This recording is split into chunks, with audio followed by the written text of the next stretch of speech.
అంకితమై ఉన్న వాళ్ళకి, మాకు అంకితమై ఉన్న వాళ్ళకి తప్పకుండా పదవులు వచ్చేలాగా మేము చేస్తామని చెప్పి కూడా సందర్భంగా నేను మాటిస్తున్నాము.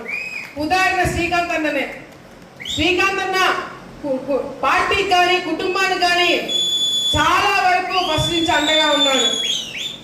నేను లోకేష్ దగ్గరికి శ్రీకాంత్ అన్నని తీసుకుపోయి ఫస్ట్ నుంచి అన్న చేసినవన్నీ కూడా ఒక ప్రొఫైల్ తీసుకుపోయి లోకేష్ అన్నకి ఇచ్చినాం, చంద్రబాబు నాయుడు గారికి ఇచ్చినాం.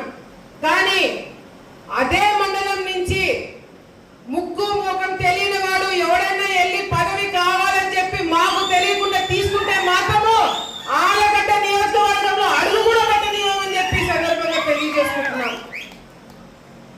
పార్టీ నుంచి మొదటి నుంచి ఉన్న వాళ్ళకి మీరు పదవులు ఇస్తే ఇవ్వండి, లేకపోతే అసలు పని చేయని వారికి పదవి ఇస్తామంటే కూడా అది కరెక్ట్ కాదని చెప్పి పార్టీ దృష్టిలో కూడా మేము పెట్టడం జరుగుతుంది.